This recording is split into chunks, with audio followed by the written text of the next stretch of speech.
So with Platonism, and I finally get to Platonism. Yeah, tell us about Platonism in this text. With the Gospel of Thomas, many scholars in writing acknowledged that they have no idea what all of this is about. One scholar went as far as to call one of the sayings in the Gospel of Thomas as senseless words. Like, he would argue that, this is just some sort of a trick. So the author of the Gospel of Thomas did not really mean anything right by what he wrote, but just wanted to, sound smart so that his readers would then, be puzzled with what all this is about. But then in reality, this is not about anything. So I would argue that actually the Gospel of Thomas is about something, and that even though this text does presuppose this sapiential research, it doesn't mean that it wasn't composed in a certain historical context and in a certain intellectual context. Of course, one of the major traditions, intellectual traditions at the time, was Middle Platonism. Moreover, Middle Platonism is actually quite an obvious choice for a Christian of any sort, because Middle Platonism presupposes this fundamental distinction between this world and the transcendental realm, which seems to work fine with the notion of God that Christians usually maintain. Whereas Stoicism is much more difficult, because Stoicism is all about one universe and the God that is inherent in this universe. So this is basically the main premise, that Platonism was around. And it's hard to imagine it not being somehow present in any environment where religious discourse existed. Agreed. Although I would agree with you in the sense that, for example, especially from the 2nd century onwards, people are going to, in the Greco-Roman sphere generally, are going to assume things like the soul is immaterial, potentially, or divine causes precede physical realities. But in terms of the more technical side of things, I think we probably want to look toward the Justin Martyrs of the world, the intellectuals, the educated Hellenes, who are looking for a more scientific vocabulary, a way of explaining theology that makes sense to Greco-Roman intellectuals. I don't think we need to posit engagement with philosophic concepts in the rank and file early Christian movement. I agree, absolutely. What I'm trying to say, this is an analogy that I like. Not many people today read Freud or the followers of Freud, right? Many people haven't read Freud and are convinced that, Freud is nonsense, completely irrelevant stuff. And yet, it's hard to imagine many people who wouldn't use the words that came into being because of Freud, the words that ultimately stemmed from psychoanalysis. And I would argue that this is more or less what we have with the Gospel of Thomas, that it's not like the people behind the Gospel of Thomas went to school or read, the original sources, or even read handbooks of Platonism, like what Alcinous wrote. But I would still think that Platonism was, so to say, in the air. In the zeitgeist, In the zeitgeist. And that in some instances, Platonism seems to be the best background against which Thomasine sayings can be read. So what is important, and that's why I was talking about these labels, I would never say that the Gospel of Thomas is a Platonist text in any meaningful sense. I would only argue that Platonism is a very convincing background for some of the Thomasine sayings. Right. So I would still argue that the Gospel of Thomas is ultimately a polyphonic text, and I really like this metaphor in I think in Stobaeus, where some unknown author says that about Plato, that he's not polydoxos, he's polyphonos. Thank you so much. Yes, exactly. So the Gospel of Thomas is also a polyphonic text. So there are many voices in this choir. And I would say that one of these voices is a distant echo of Plato, or Middle Platonist Plato. Not the Plato of Plato's dialogue, because God knows what Plato actually wanted to say. Exactly. And we've already seen that in Stobaeus, right? Like he is not paludoxos. He has a teaching. He only has one teaching. We've established that now from about Philo onwards. But he's polyphonos. He has many voices because he writes dialogues, and so you have to extract the teachings from this kind of this multicolored surface. So what is Platonistic, to use my term, in the Gospel of Thomas? So I think the nice place to start is these two sayings that I must say I myself was completely blown away when I first read this. So it's sayings 56 and 80, which are about the universe.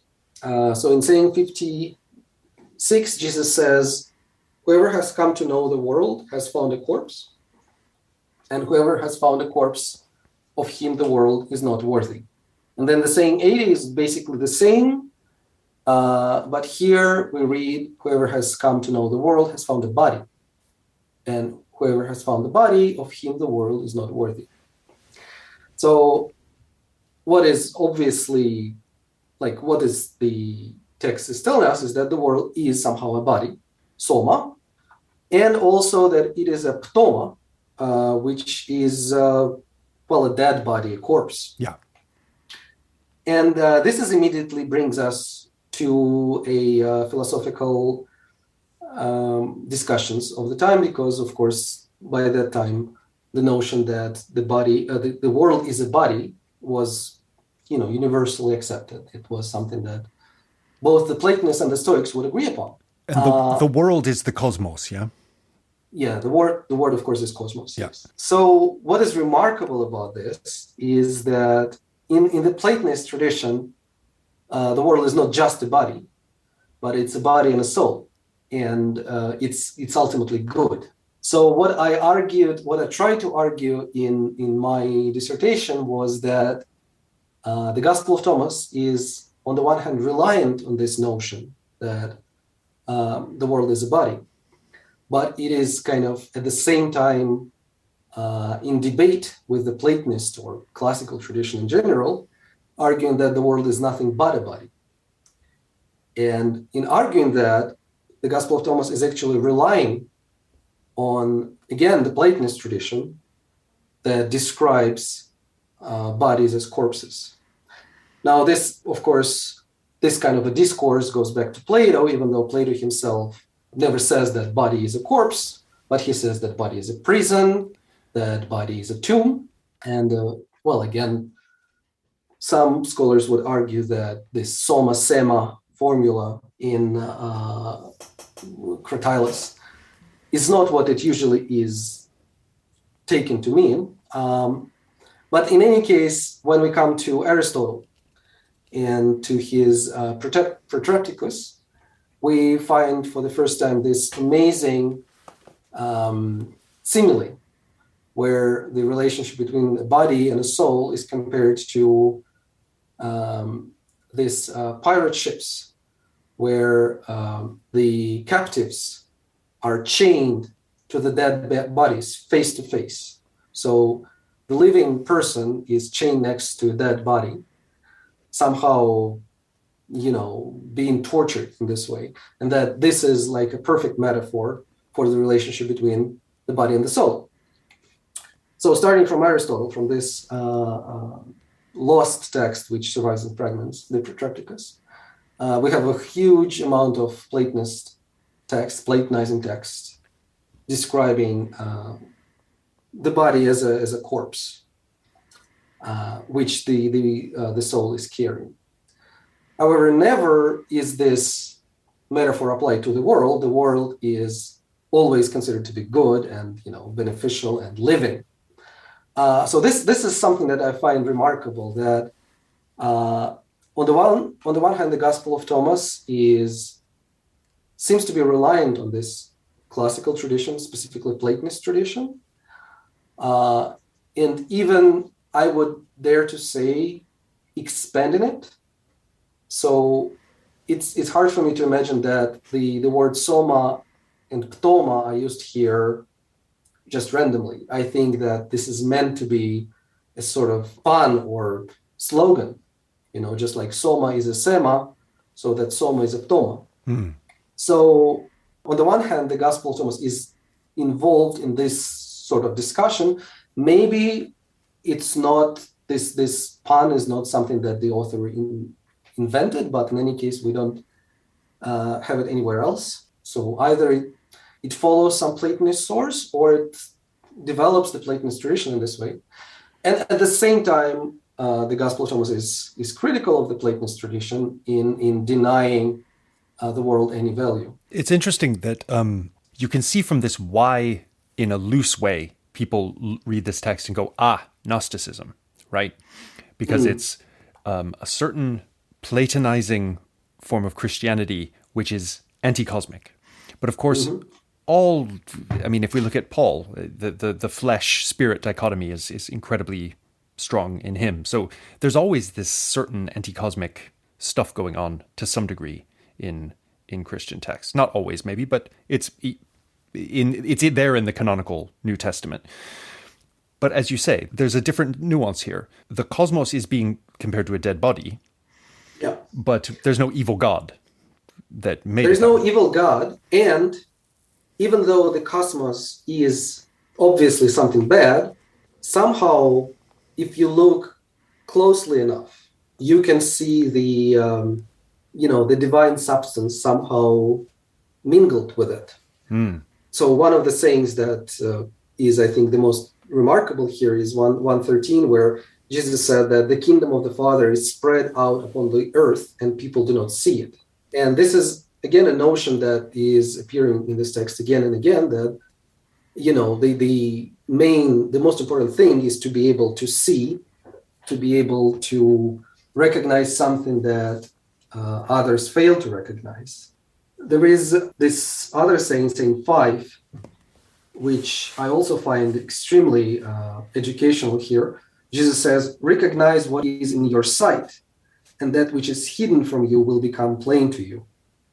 So somehow the idea is that the divine is here, and you need to develop some sort of X-ray vision to see this, to use the contemporary metaphor, the transcendental in the existential, in something like what Jaspers would probably approve.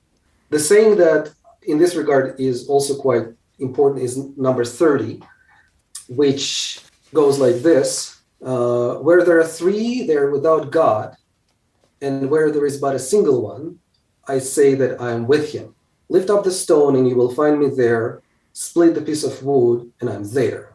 So what is this about? The first part is obviously about solitude, about not being a part of a group.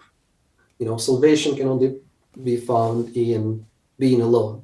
That's something that we find in the Gospel of Thomas again and again. But then how do you find Jesus? By lifting up a stone and splitting a piece of wood. And of course, again, when you read this in isolation, you will take it as some sort of pantheist statement, right? That Jesus is everywhere. He is somehow the stone, he is somehow wood, stuff like that. This is probably not true because, as we've seen, the world, the matter, the bodies are bad. So how can they be at the same time salvific? So what I would argue is that this is again about this hidden presence. There was this very nice article by Melissa Selyu, in which she actually observes that the two examples that Jesus chooses here are quite odd. What can you possibly find under a rock or inside a log, apart from like insects and stuff? Is Jesus comparing himself to an ant or something?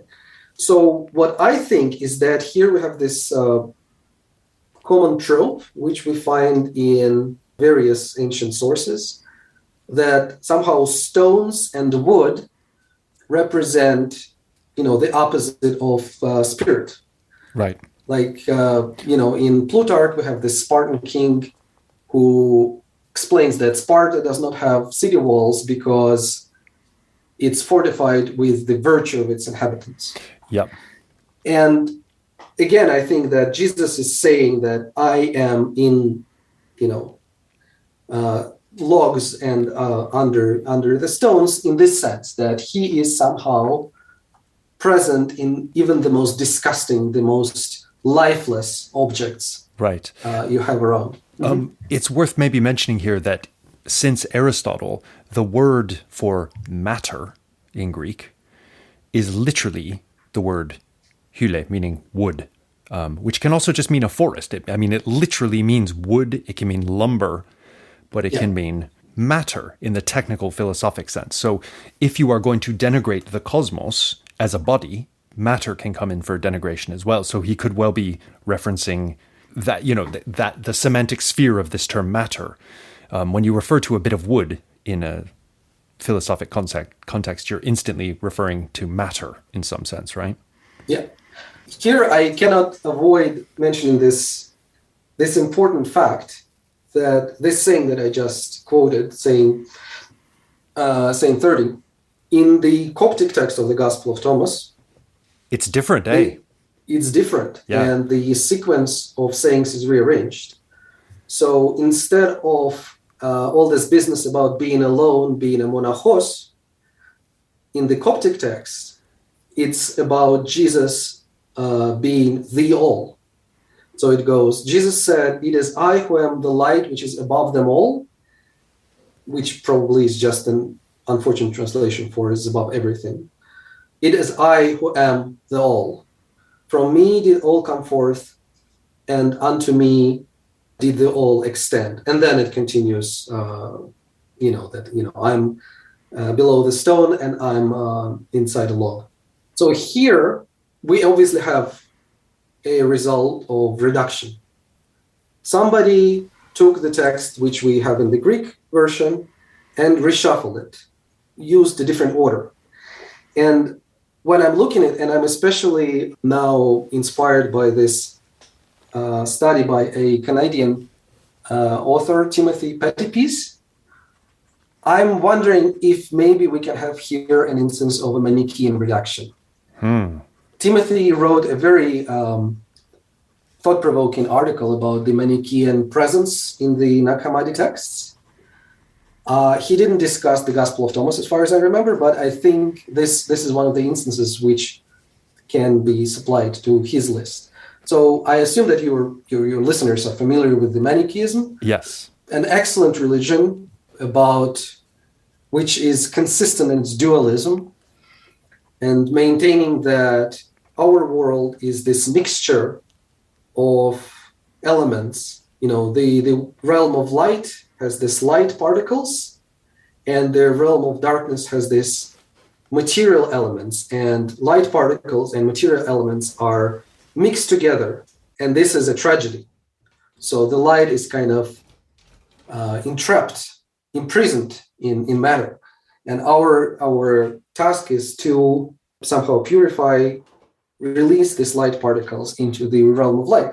So when I read the Coptic text of saying 77, I'm wondering if here the text is actually talking about the light particles, because of course this is what Jesus is in the Manichaean tradition. Jesus is, the light that is crucified in matter. And so when he says, "I am the all," he means that I am, the all that matters, the all that belongs to the transcendent realm of light. Yeah. And therefore, Now that maybe brings us to the fascinating thematics of twinship going on in this text, because Mani has his divine twin. It's unclear whether Manichaeans thought that everyone had a divine twin. That would be a very interesting question to be able to answer that no one can yet answer based on the evidence we have. But the name Thomas Didymus is twin, which is already a weird doubling of a double signifier. And There are a few references in the Gospel of Thomas, very cryptic references to doubleness. So as well as the emphasis on being monachos, being single, there are some funny two-in-one things that happen in here. And one immediately thinks of Manichaeism in this context. What do you think? What do you make of all this stuff?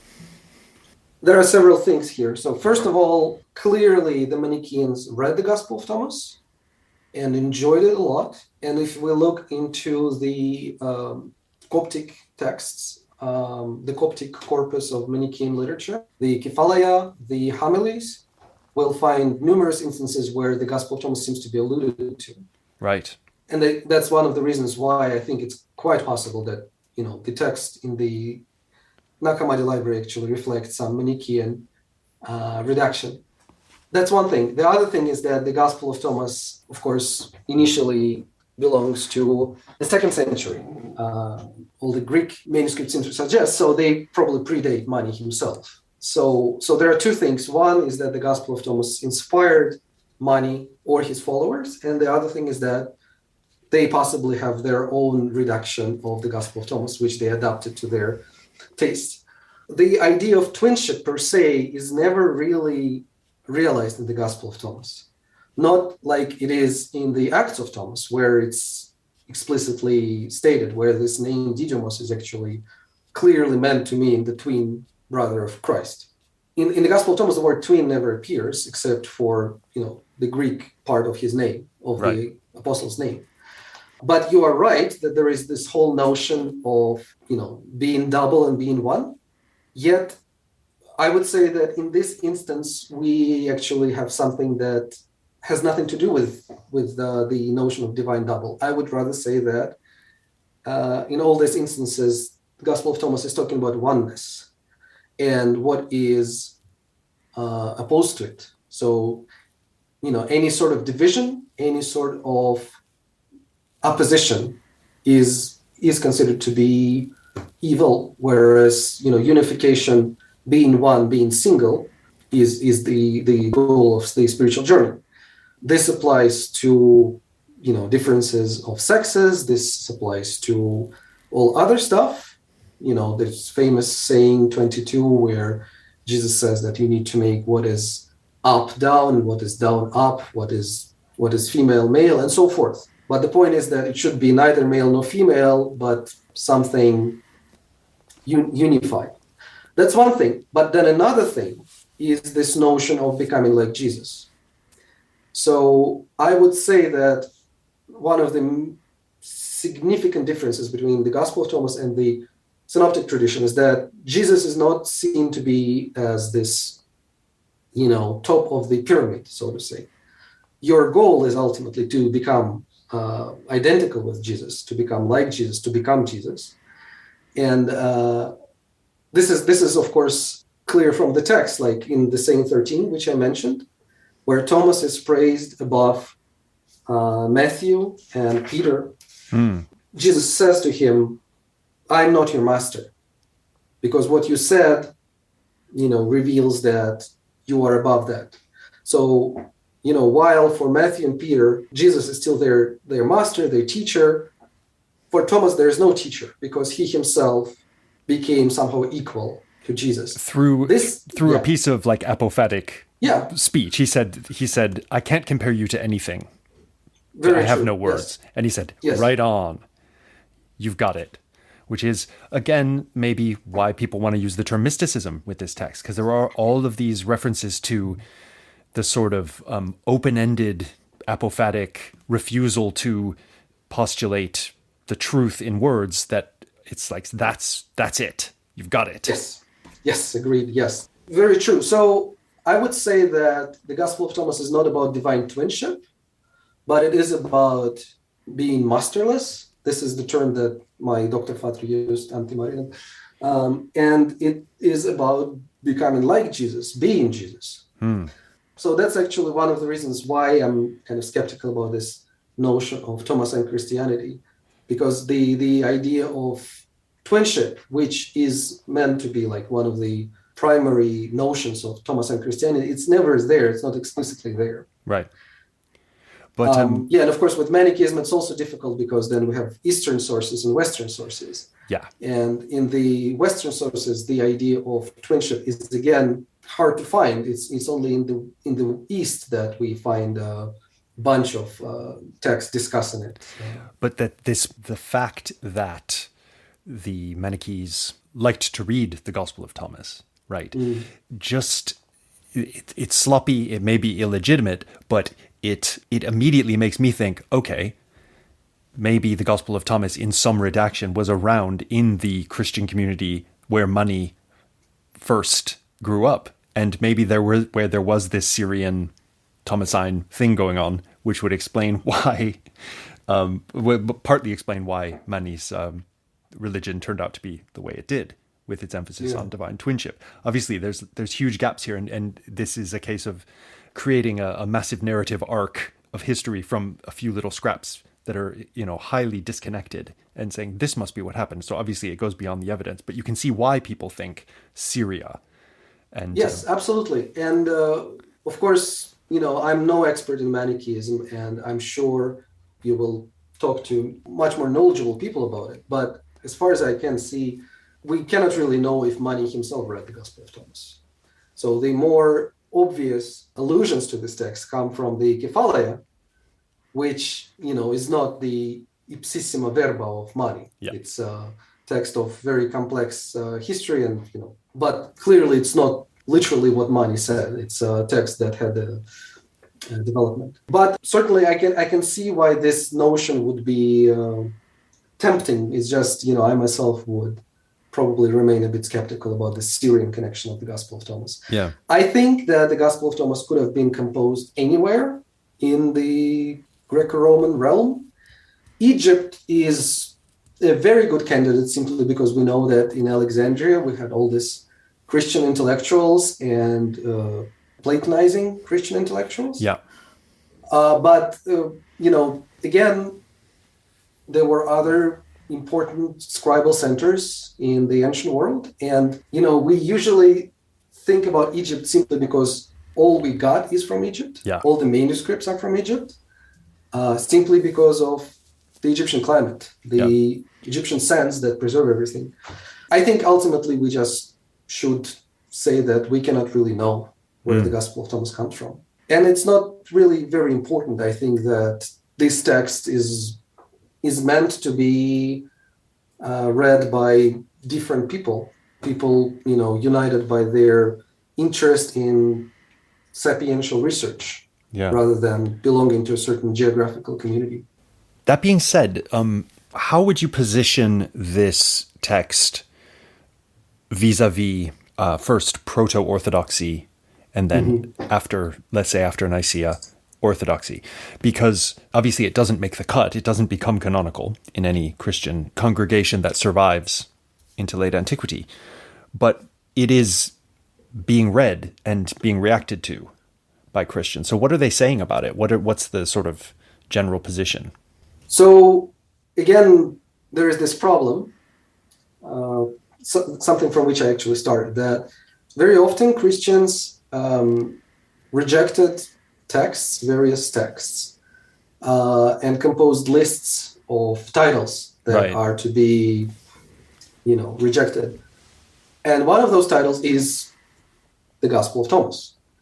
From the title, we cannot really deduce much because, as I said, there was another text, the Infancy Gospel, which in some instances could be the Gospel of Thomas, all these Christian lists refer to. So as far as I know, there is no proto-Orthodox text that would engage in, discussing the Gospel of Thomas, showing that this text is unorthodox, that it should be rejected, stuff like that. We do have a lot of Orthodox writers talking about Manichaeism and how these evil Manichaeans use a Gospel of Thomas and how this text is actually a composition of one of the disciples of Mani. So according to Cyril, I believe, Mani had 3 disciples. One of them was Thomas. And this Thomas composed a gospel in his own name. Right. And therefore it's a Manichaean text, which is probably not true, and which probably just shows that Cyril was actually, he had never seen this text. So he actually had no idea what he was talking about. Yeah. So basically we have three groups of people who definitely read the Gospel of Thomas. One of them is the Manichaeans. The other one is the so-called Nazarenes, which is a Christian group described by a single source, the so-called Refutation of All Heresies, the text that we don't even know who wrote. Like the traditional scholarship assigns authorship of this text to Hippolytus of Rome, but it actually has been proven that it cannot be him. So I personally prefer to call this author pseudo-Origen, because the manuscripts tend to assign the authorship of this text to Origen, which is also wrong.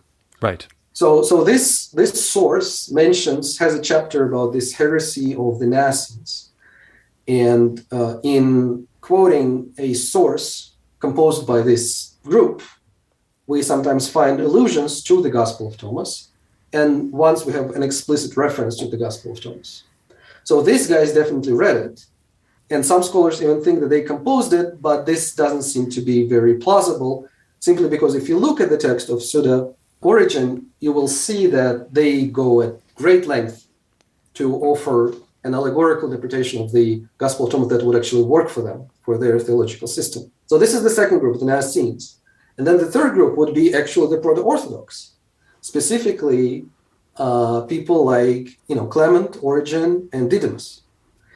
And with Didymus, who was an Alexandrian theologian, we have an amazing passage in his commentary on the Book of Psalms, where he discusses one of the phrases in the Book of Psalms, something about sheep for consumption, sheep to be eaten.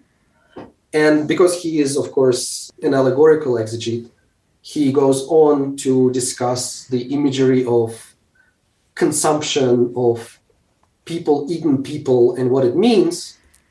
And then he goes on to interpret eating as education. So education is a consumption by a student by their teacher.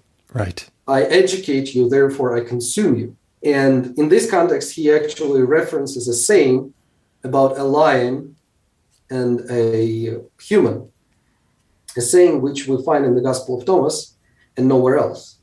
So it's very plausible that this guy, Didymus, read the Gospel of Thomas. Well, he didn't read it because he was blind. Well, read it in a broad sense. Had it read to him, maybe. Yeah. Had it read to him, yeah. Yeah, there is this, of course, long discussion of what reading meant in antiquity, right? And some people would argue that reading always meant reading aloud, which, again, is probably not true. But, yeah. So Didymus knew the Gospel of Thomas, and nothing in his text shows that he had any problems with this text. Yeah. He doesn't refer to it as scripture, but he introduces a quote from the Gospel of Thomas with a gar. So for him, it's a text that has some authority. Yeah. And it seems clear that for some intellectuals like Didymus, Origen, and Clement of Alexandria, texts like the Gospel of Thomas had value. But again, they don't discuss it enough for us to really know, if there was some sort of a chain of hierarchy or whatever. Yeah, I mean, these guys refer to all kinds of texts that are now considered non-canonical, generally not texts that have been strongly refuted by orthodoxy, but plenty of stuff that's non-canonical, apocalypses and all kinds of things. Yeah, exactly. Yeah. Now, I'd like to add one more group of reception to this list of three you've given, which is, of course, whoever wrote or compiled the Nakamadi Library, right? So in the 4th century, well after Nicaea, but in a very remote part of the Greco-Roman oikumene, someone is copying this text in Coptic and reading it. Yeah. So it hasn't, at least in that neck of the woods, disappeared from what people are interested in, but then neither has a bunch of stuff that would be considered some of the stuff in the Nakamadi Library, you wouldn't even find heresiologists bothering to refute it because they wouldn't even consider it Christian at all. They would consider it as crazy stuff. But it's always deeply tempting to speculate about the kind of milieu that is behind that library. And it's always very risky because we basically don't know. Whoever they were interested in all manner of interesting texts, including the Gospel of Thomas. That's very much true. And, unfortunately, we cannot really know who these people were. I would say that the Manichaean hypothesis is not, meaningless, I believe. And there is some evidence to think that maybe some of the codices were actually copied by Manichaeans, and they reflect some sort of Manichaean redaction, Manichaean ideas.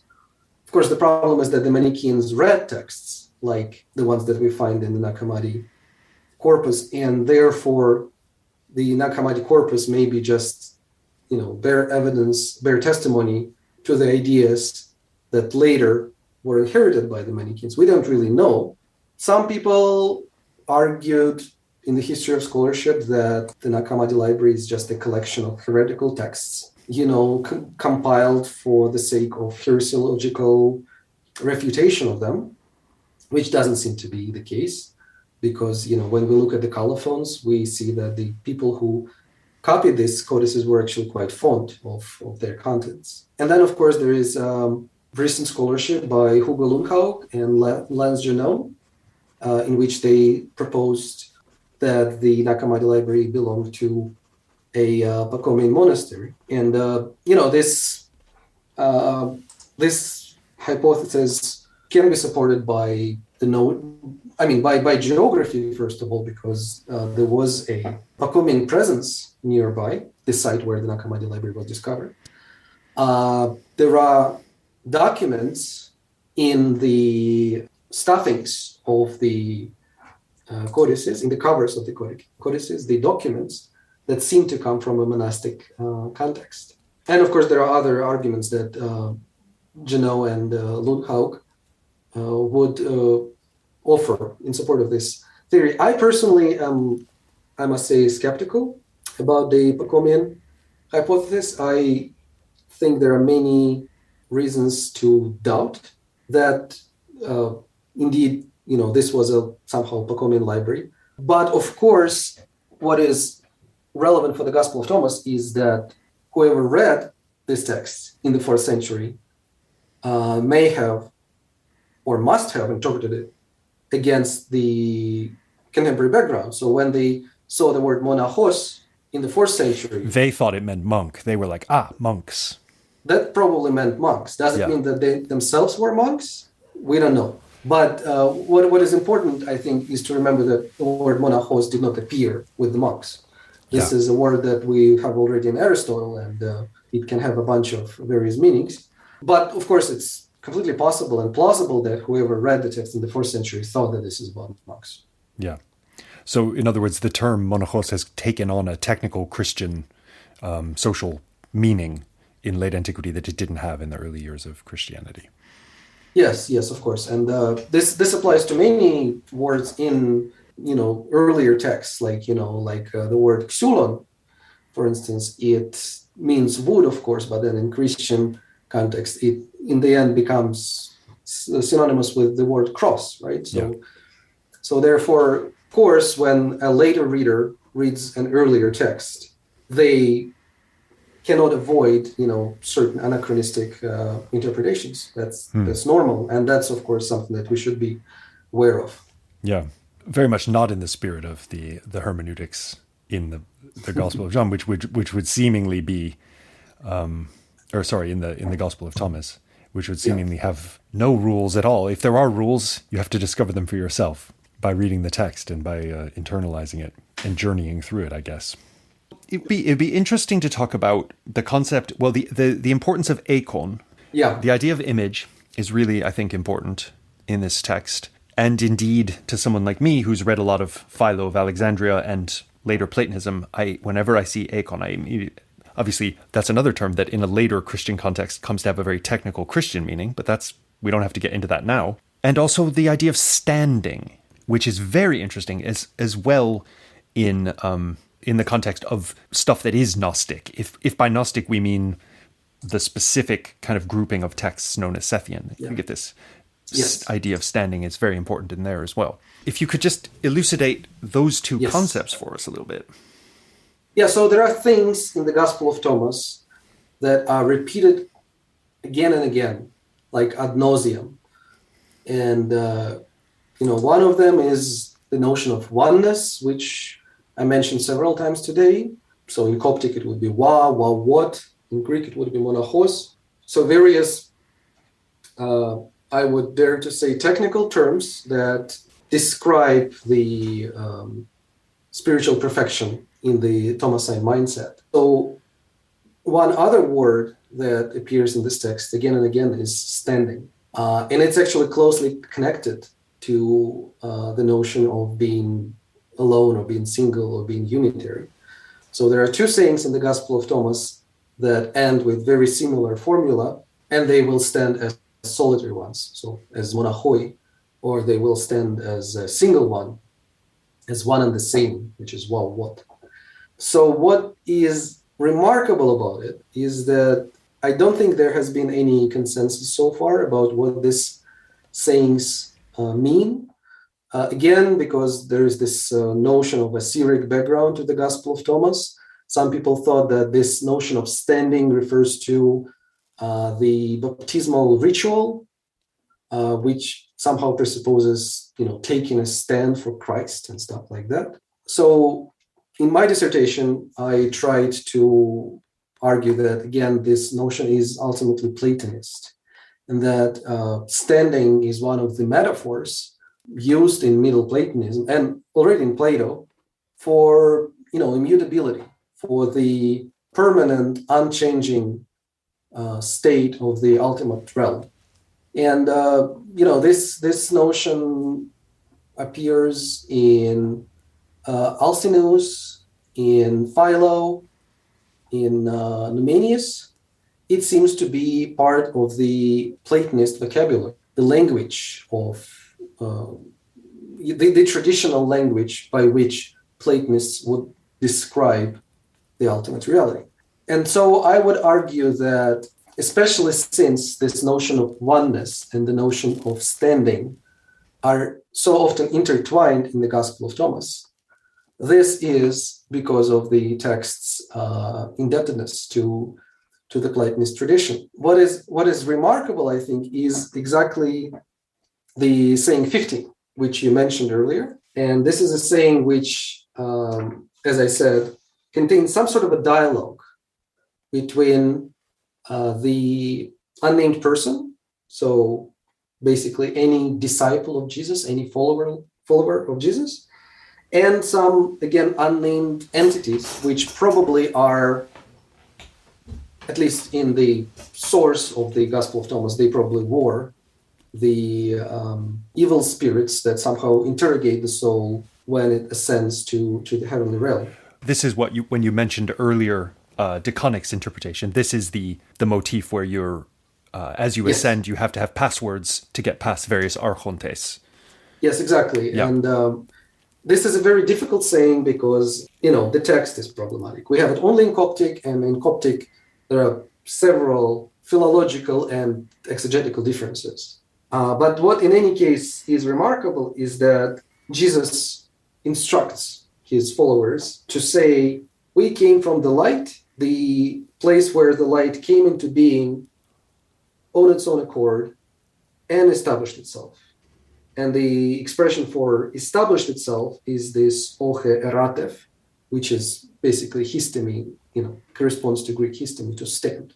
So literally, the place where the light generated itself and then stood. And this is extremely interesting because we have a very similar notion in Clement of Alexandria, who similarly speaks on transcendental standing in connection with, divine light.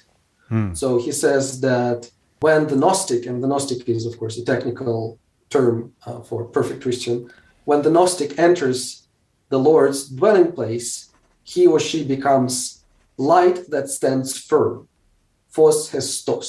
And this imagery appears several times in Stromates.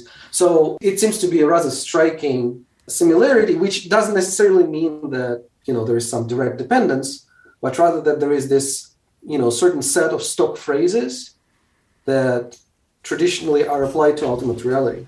Definitely, it reminds one of Plotinus when he talks about being established in the highest point in the nous, and many other later Platonist uses of the term. But what is the most challenging part about the saying 50 is the very end of it, when the last question that these interrogators ask is, what is the sign of your father in you? And the answer is, it is movement and repose, or movement and rest. And the word is anaposis. So this is, of course, strange, right? Because first of all, movement and rest is not really a perfect pair of opposites, because you would expect something like, movement and, for instance, standing.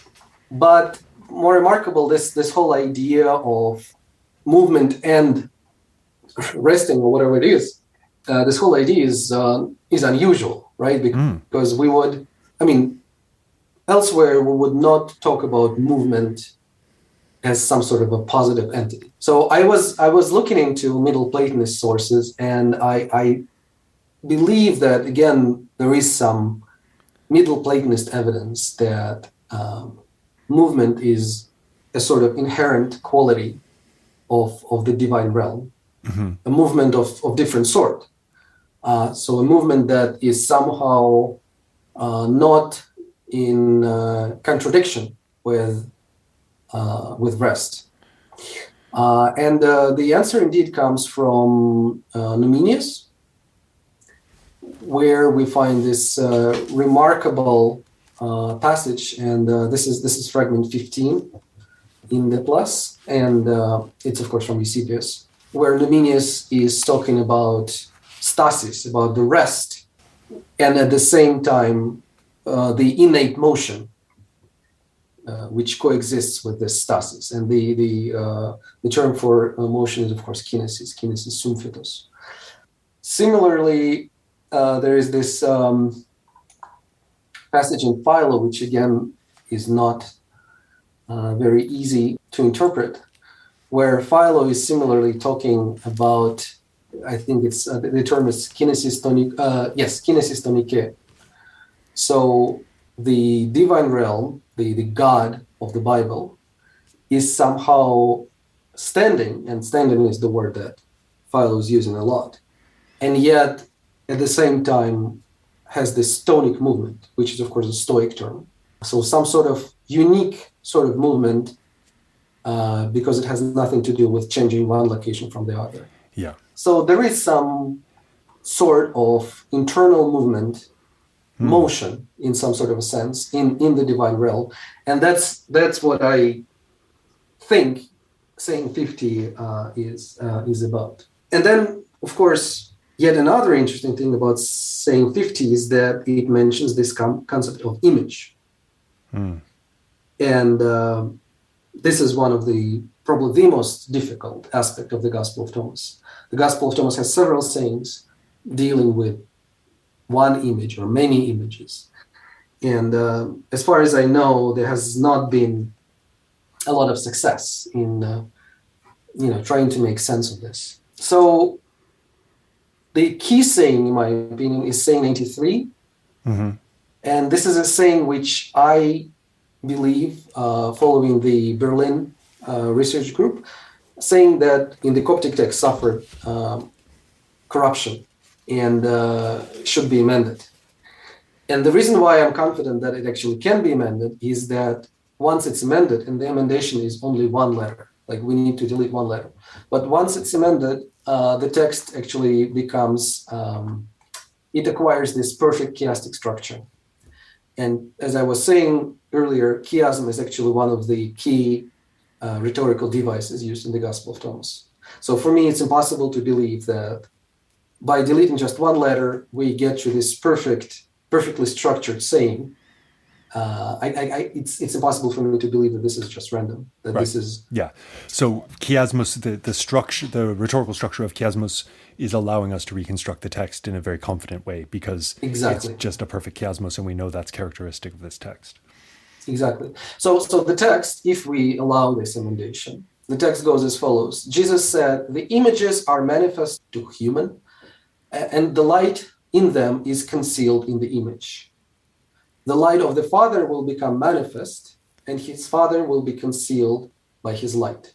This is a lot, right? But basically, we have two parts. The first part is about the present. The images are manifest to us, to humans. The light in these images is concealed in the images. So there is light in them, but it is hidden. We cannot see the light. And then the second part is about the future.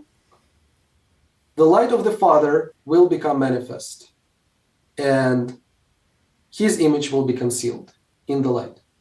So the notion is obviously to contrast the present with the future.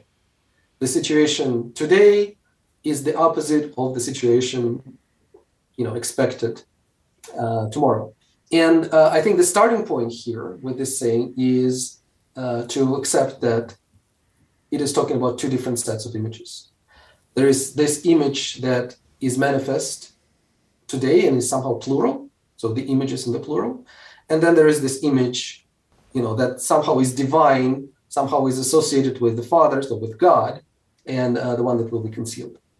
So if we, which I think is a reasonable assumption, take these two different images to refer to different things, then the best analogy, the best background for this is actually Middle Platonism, because in Middle Platonism, we have exactly this. We have the word eikon used in two opposite senses. The first meaning is attested already in Plato, where the word eikon is used as a synonym of the word mimema, so like an imitation, something that is made, with an eye to a motive. So something that is produced according to a certain paradigma, according to a certain paradigm model. And that's, of course, the terminology that we find, for instance, in the famous simile of the divided line, where every next layer of reality is a paradigma in relation to the previous layer of reality. So, for instance, we have, material objects and we have shadows thereof. Therefore, the shadows are, in fact, images of the material objects, and so forth. And this is the only use that we find in Plato. However, in later texts, in Middle Platonist tradition, the word eikon starts to designate something completely different. So it's not synonymous with mimema. It's not an imitation, but it's a paradigma. It's a model.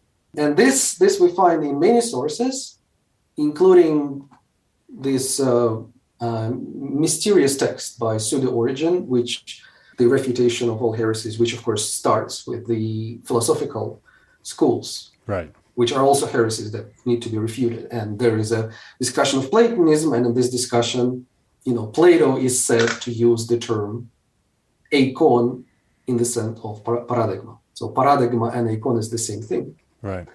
And then we have, of course, more reliable sources, including, for instance, Galen, who famously wrote a compendium of all dialogues of Plato, series of epitomes of the dialogues of Plato, all of which are lost, but one of which survives in an Arabic translation. And then in this Arabic translation, Galen maintains that there are three causes to the world: the creator, the image. The Arabic text uses the word timthal. So the image according to which the creator created the world, and then the divine generosity. So anyway, here it's almost, again, evident that the notion of the image, that Galen somehow was aware of the usage of the word eikon in this second paradigmatic sense. Yeah. And there is more. There is Plutarch, there is Pseudo-Timaeus, this, again, strange text written in Doric dialect. So what does it bring us to. I think that what the Gospel of Thomas does is that it contrasts the visible phenomena of the world, the perceptible phenomena, are the eikonous in the first sense, and this paradigmatic image, which is in the singular because it reflects the Christian tradition, where the word eikon, of course, is primarily associated with the narrative of the book of Genesis, where God creates humans according to his eikon. Yeah. And this eikon is sometimes identified with Christ, basically occasionally becomes synonymous with logos, of course. So I would argue that the Gospel of Thomas in this saying 83 is talking about a contrast between the present, where the only eikonous available to us are this phenomenal, sensible phenomena. And yet there is light in them. And this is again something that we talked about, that according to the Gospel of Thomas, there is the divine substance is somehow present in the world, but only people who have X-ray vision can somehow perceive it. This is the first part. And then the second part is about what will happen in the future. And in the future, we are expecting to, basically experience this epiphany of the divine image. So the divine image will somehow be, luminous and present, which clearly has something to do with the idea of the primeval scene of the fall, and the Christian notion that the divine image was lost during the. So, is this? Do you think this is a reference to an apokatastasis, or is it more a reference to death, or maybe a bit of both? I think that this saying is a key to the notion of divine history that we find in the Gospel of Thomas. And if we combine what we can yield from this saying and from other sayings where we encounter this notion of eikon, the divine history of, so to say, would be as follows. There was the beginning, which is described in saying 50, where the light established itself and became manifest through an image. There was the fall, and this is when the divine image in humanity somehow became corrupt or disappeared, or just removed itself from the visible world. Then there is this present, where the only eikonous that are available to us are this sensible phenomena, something that is called eikonous, but is not the eikon in the proper sense, not the divine eikon. And then there is the end, the future, where the image of the Father will be revealed, but will be hidden in light. Like in Philo? Yes, very much so. The only thing is that, and I think this is important, that we don't have this simple circular model when, there is this divine nature in the human being. It is somehow lost, then it is regained, and we are back where we started. The Gospel of Thomas is, of course, very concise here, but I think it's very interesting that the way the beginning and the end are described, it's not the same thing. It's not merely a return to the original state. Rather, we have the beginning and the end, and one is the opposite of the other. So in the beginning, the light is revealed by means of an image, and in the end, the image reveals itself by means of the light. So this far is clear. Then, of course, we are thinking of how this was imagined, and this is a much more difficult story because this goes beyond what the text actually tells us. Yeah. But I think it's kind of remarkable that if we look closely into what the Gospel of Thomas is saying about eikon, we realize that the history of the world and of humankind is actually the history of the eikon, of the image. And it can be described in this iconographic terminology, so to say. Nice one. Ivan, this has been fascinating for many reasons, but one of the reasons is we followed a very winding course and approached the text from a number of different angles, which is maybe a little bit imitating the kind of hermeneutics you need to bring to bear on this text in order to gain eternal life. So if you have gained us a little bit of eternal life in the process of laying out the text in such a scientific and minimalist manner, stay esoteric.